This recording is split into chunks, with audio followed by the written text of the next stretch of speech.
Hi, and thanks for joining us again with me, Steve Hayes, and Michael Darby from Element as we give you some industry updates on what's happening in the world of testing, inspection and certification. It's been a little while since our last video.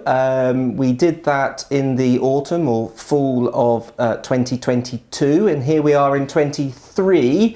Giving you a summary of some of the events that followed our last video itself. So there's a number of things to go through. There was the TCB Council that Michael attended for us in November time, late October actually time. Then we had the IEC and CISPRA meetings and then the Red CA and EU EMC notified body meetings. So, a quick summary of what went on, some of the major points that we discussed in those different forums. So let's kick off, Michael, with TCB Council. Thanks very much, Steve. So yeah, our last video was in October 2022, and then since then we had the TCB Council workshop. This was a 3-day event, and it was a hybrid event, online and in person. So everyone expects to talk all about the latest high-tech gadgetry, but as is often the way, there's also some real fundamentals being discussed. One of the most important topics raised by ISED Canada was simply the fact of too many people not fully testing products. So you have to remember that for the North American authorization market, testing is a mandatory step in the process. And so people would say, right, I'm going to test this model, and then I've got another model which is a bit similar. So based on the results of the one I tested, I'm going to say that the other one's okay. And in some regions like Europe, you do have some legal flexibility to do that. But in North America, you simply don't. And so you have to be testing each model that you're planning to sell, even if there are really quite minor hardware variations. And it was quite timely that ISED Canada brought this up, because I was also giving a presentation on exactly that topic at the workshop. So it ended up with Canada raising it as an issue and me bringing it as a topic, ended up being quite a big topic. There was also a lot of discussion about some real basic stuff, testing, test report content, testing to correct standards, making sure attention to detail. So with regards to new changes then and updates, ISED Canada announced more information on the fact that they're going to publish all the documents for people's certification projects. So the FCC, they make all your documents public when you have your radio product certified. Historically, Canada has not published the documents, but they will begin to do so soon. And so that's why they've introduced their short-term confidentiality onto their website. Some updates from the FCC, still ongoing with the KDB 447498. This is the guidance on how to implement the new RF exposure rules. So we have this situation where the rules were updated in May 2021, but we're still not really putting those into practice yet because the guidance doesn't exist. There was a comment period for that KDB which expired in October. The FCC are reviewing all the comments now, so we'll either get a publication of that KDB or we'll get a whole new draft and a whole new comment period, and we wait and see. So a big topic there, things like RF exposure from your basic EMC emissions. And there was a lot of discussion, there was a panel session in fact, where really the topic came about how did this happen? How did we end up in a situation where we have to include your EMC emissions into the RF exposure assessment?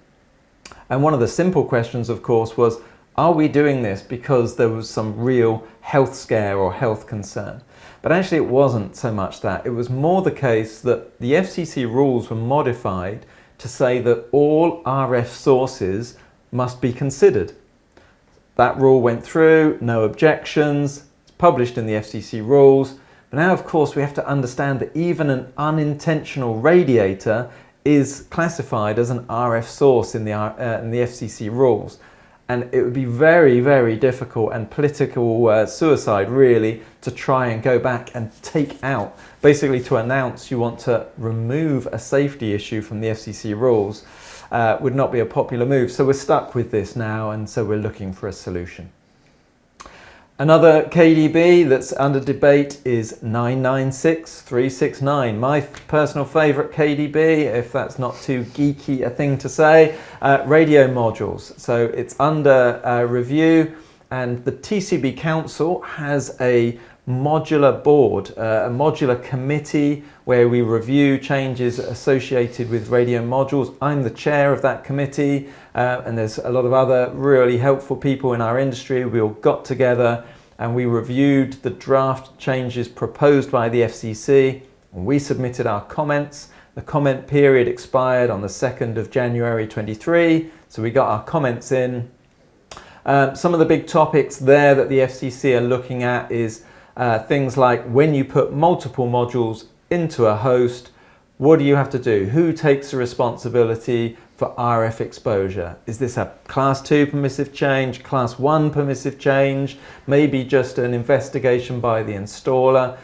Some people think it should be one thing, some people think it should be another. So that's a real topic of debate there. And we hope to finally resolve this issue of if you take a module with quite a high power and you put it into a small portable device, when does that require end product certification, and when can the certification of the module be used?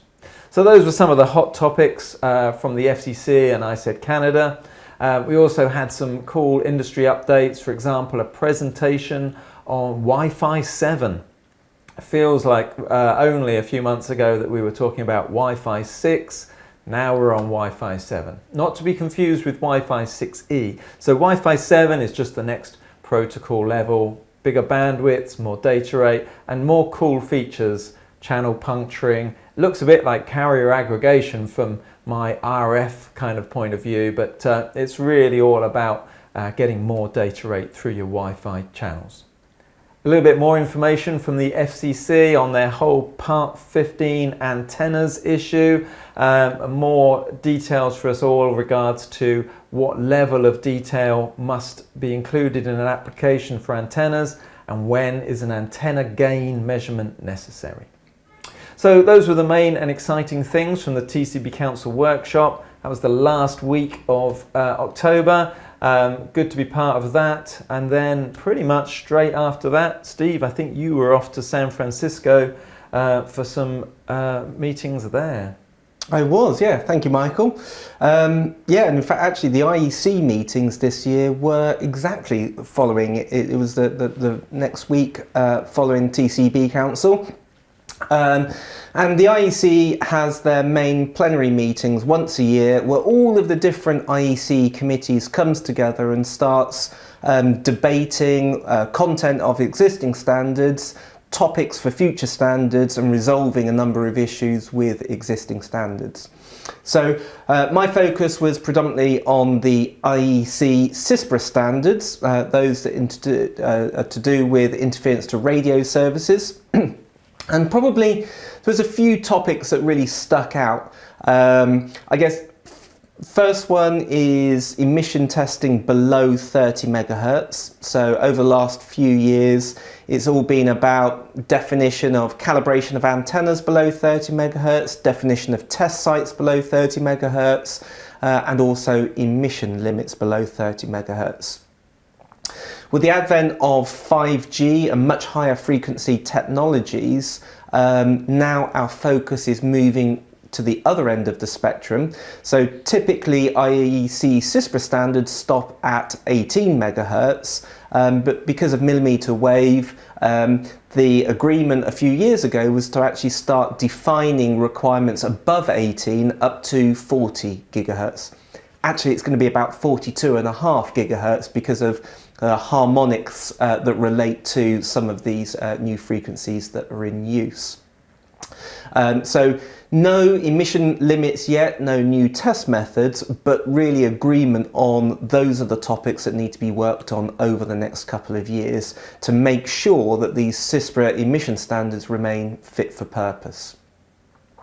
I mentioned low frequency below 30 megahertz phenomena, and one of the things that has come as a result of that is some of the difficulties of setting new limits at low frequency, specifically for electric vehicle wireless charging. There is a tremendous political and industrial move to charge things more things wirelessly. And of course the potential there is the more electrical noise that's emitted at low frequency, the higher the potential for interference to some existing radio services. So that remains really a very hot topic of debate in the wireless charging world, especially in the frequency range below 30 megahertz. Other topics, I mean, while I'm talking about wireless power transfer, that's probably one of the most hotly discussed topics during the CISPRA meetings themselves. And in fact, many of the different product committees within CISPRA are all struggling, not necessarily struggling, but resolving issues with WPT to include those in their standards. Radio-enabled products, Mike was talking about how to introduce or define requirements for hosts that integrate a number of different radio modules within them. And CISPRA standards typically haven't really talked about radio-enabled products. So there's an agreement a few years ago to make sure that the wording or the scope of these different CISPRA standards made sure that they covered radio products within their context. There's no intention for CISPRA to actually write emission standards for the radio part of that, but it's really to deal with how to test and what to include, or more specifically what to exclude in terms of doing a spurious emission test on a washing machine, on a microwave oven that just happens to have a radio module embedded within it. So it's a big topic. One of the other topics is a new initiative which is probably intended more for final or manufacturers or systems integrators of final product, and also regulatory enforcement bodies, and it's under the title of Rapid Installation Check. And so the idea is that if a systems integrator is assembled a large complex system, that there can be some sort of defined process just to make sure that when all these things come together, there's a very quick and simple check that can be done to make sure that the emissions are still within the same general ballpark, as it were, of the constituent bits of the system, and making sure that, you know, the emissions haven't wildly gone out of control when the system's been brought together. So I think probably, I mean, the only other topic that I would highlight, I guess, would be a question about fit for purpose standards. And this sort of links back to that below 30 megahertz issue, where there's questions about, well, how do you define what the limit is? And so within a number of the groups, the committees, they've gone and say, well, how do we set the emission limits way back, you know, in the 1950s? And the answer actually is we don't know, which makes it very difficult then to argue whether the emission limit today is in the right place. Is it too stringent? Is it too relaxed? And this is important because it's going to define what the emission limits are going forwards. So there's a lot of fundamental research really that's now needed to justify what the emission limits are, and therefore justify what they would be going forward. So that's a quick summary of the main output from the CISPRA meetings. The very next week after CISPRA, there were two sets of meetings that went on. So some of our colleagues went to the ANSI meetings, where they're talking about EMC related topics, and the one that Michael and I support was the RED-CA in Europe. So, Michael, over to you for a summary of RED-CA. Yeah, RED-CA, so now the European Notified Body Committee for the Radio Equipment Directive. So some interesting topics there. Briefly, of course, we had to talk about the fact that the UK or Great Britain has made the decision to allow CE marked radio equipment into the market in Great Britain for an extra 2 years. So any company that had been getting ready for the 1st of January 2023 deadline now has an additional 2 years. Probably most manufacturers who are gonna ship to the UK anyway had already got it all in plan, or to Great Britain anyway. And so I see this really as a way of encouraging manufacturers who had perhaps ruled the British market out of their plans, allows them to carry on putting their products on the market to us for a little while longer. Another big topic of the Red CA, of course, was cybersecurity. This continues to progress at a pace. The standardization request was published in August 2022. Senelec accepted it, offered out a plan to the European Commission, and the standards are in progress. We've been meeting. I'm part of the group writing those standards. And there's some meetings going on pretty much every week. There's something happening about it. So those standards continue. And as a reminder, that cyber security requirement in the Radio Equipment Directive will apply from the 1st of August 2024. Hopefully you understand how the European compliance process works, where any new units of models that you're selling, even if you were selling models before, any new unit you place on the market after the 1st of August 2024 must meet those cybersecurity requirements. Notified bodies are going through assessment processes now. Different countries will start designating notified bodies at different rates. Hopefully they'll all be around the same sort of time. Doesn't matter too much if there's a bit of flexibility there, because the notified body certificate, even if they were to generate one now, wouldn't actually be a valid document until the 1st of August 2024 anyway. Which leads us on to Technical Guidance Note 29, which is a guidance note we're working on the Red CA, which talks about the validity or the longevity or expiry date of a notified body certificate. Hopefully you know if a notified body issues a certificate, they have to put an expiry duration on it, but also it would expire if anything changes. So if the product changes, or if the standard used to assess the product changes. Now in the case of a draft standard, that could change quite often, and so the notified body certificate could expire quite quickly. And this is just yet another cost of being an early adopter to new technology. If you're using old technology, the standards are steady and they're not changing, you may not be cutting edge with your products, but your certificates will have a nice long 5-year validity or something. Whereas if you're an early adopter to new technology where the standards are changing, for example 5G, then each time those standards change, your notified body certificate would expire and you'd have to go back for some sort of reassessment. And that would really sort of overlap with the cybersecurity situation at the moment if people started to try get notified body certificates too far ahead of August 2024, where they'd get a certificate and it would almost expire before it becomes a legally valid document.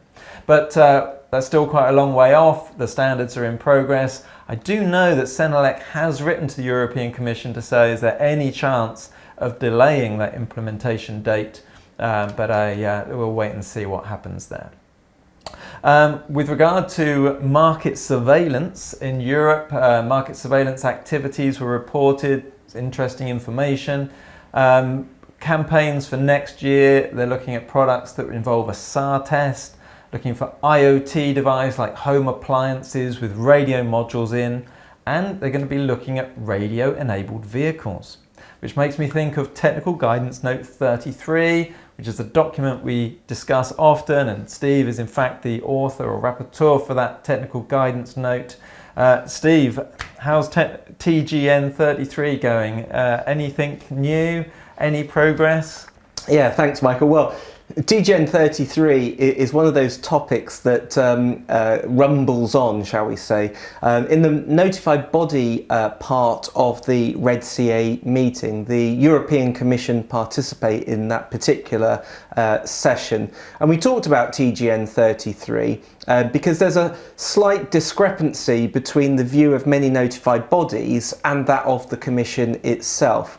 And the fundamental point here is that there's guidance that's been previously issued by the Commission that says a vehicle isn't subject to CE marking, and the reason for that is it's covered by other type approval legislation. which is fine. Everybody understands that. But they went further this time and explained that in their view, a vehicle isn't a piece of electrical equipment, it's non-electrical. And so they also previously issued some guidance, and it was really aimed at things like sports equipment manufacturers, where you might take a running shoe and then embed a sensor in it to understand, how far you've run or whatever, those critical parameters. And the guidance basically said the running shoe doesn't become radio equipment, even though in the heel you might have put a radio transmitter of some description. So they said it doesn't need CE marking, and it's exactly that logic that they've applied to a vehicle, which I think for many of us in the industry and notified bodies came as a bit of a surprise, because really the view is, and certainly going forward, an electric vehicle and an autonomous electrical vehicle, to think that it's not electrical was just a bit of a surprise. So as a result of that, we've asked for a follow-up meeting with the Commission, and hopefully that meeting will take place in Q1 of 2023. Yeah, it was certainly a surprise to learn that there's nothing electrical in vehicles, or at least that a vehicle is not an electrical product. Maybe they're thinking of my old Triumph Spitfire.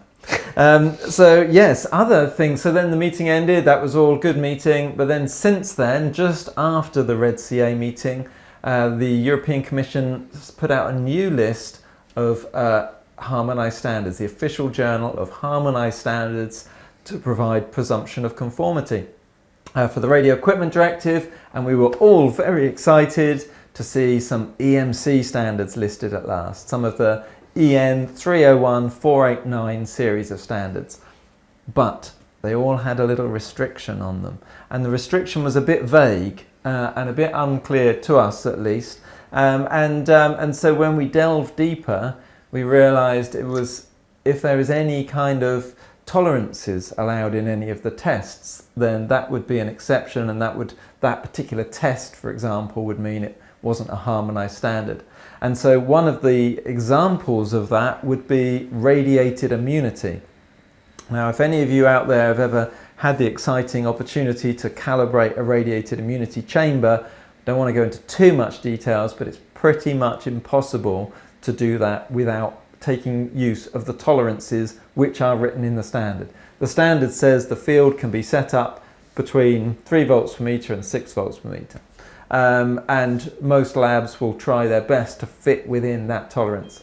That level of tolerance makes it not a harmonised standard. So you, in my humble opinion, you have a standard which is listed on the official journal, but is never actually a harmonised standard. I don't know how you feel about that, Steve, if you would agree. Yeah, no, absolutely. I think there's a lot of confusion in the industry, because on one hand, as you say, we have these standards which have been published in the official journal, which is a great thing, but then having this restriction added to it then sort of doesn't make them harmonised, because you can't get a presumption of conformity as a result of it.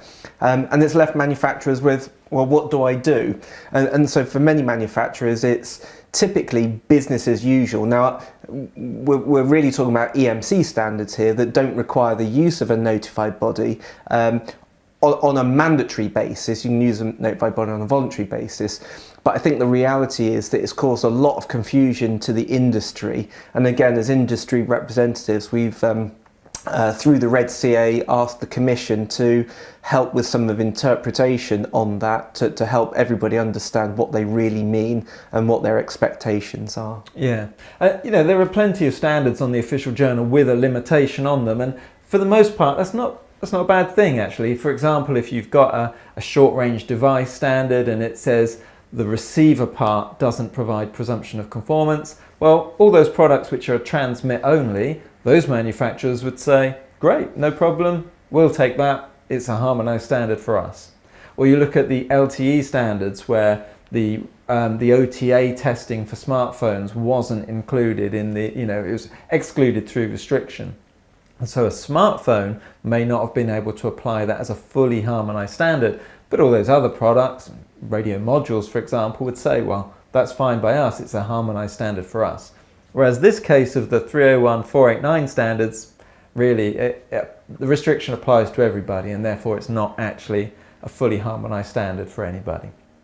So that was the most exciting thing, I guess, from the end of 2022. And so I think everybody took a much-earned break over the Christmas period, bit of a lie down, recuperate, and then 23 starts off with the Consumer Electronics Show in Vegas. So Element attended that. We had a couple of booths there. Really interesting in terms of the output from that show. I think for me, going around there, it was really interesting to see how many manufacturers have actually implemented Matter, the protocol Matter, into their devices already. Matter was officially launched at the end of October as well, and you had some really large manufacturers, people like Samsung, TP-Link, all of the big consumer electronic manufacturers that are familiar to us have all started to integrate Matter into their devices already. So that was really interesting. Something that Element is particularly active in terms of testing and certification of those devices. That was really encouraging to see.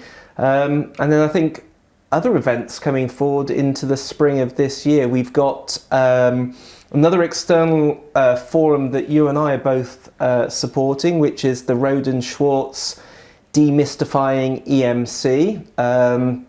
That's taking place February 7th to 9th, I think. Correct. Yep, that's correct. And then we have an Element event, medical focused event in the UK. And that is, when is that? 22nd of March. Yeah, okay. So that's a medical focused event in Coventry in the UK, but I'll be there just in case anybody has any questions about radio connected medical equipment. Yeah, great. And then looking further out, we've got then the spring meetings for TCB Council, Red CA, EMC, notified bodies. Typically they happen around sort of May time, I think. I'm not sure that venues have been set for the European meetings, but of course TCB Council always meet in the same location in Baltimore. Baltimore at the end of April. Yeah. And I wasn't able to make it to CES in Las Vegas because my Elvis jacket was having some more sequins and tassels added, but Steve was there. But I will be at Mobile World Congress in Barcelona. So if you plan to be there, please reach out, let me know, and I'd be happy to meet you. Great stuff. So thanks for tuning in for this industry update, first of 2023, and be sure to look out for our next one, which will follow in late spring when we give you an update on all of those different forums that we've just discussed. So thanks again. Thank you.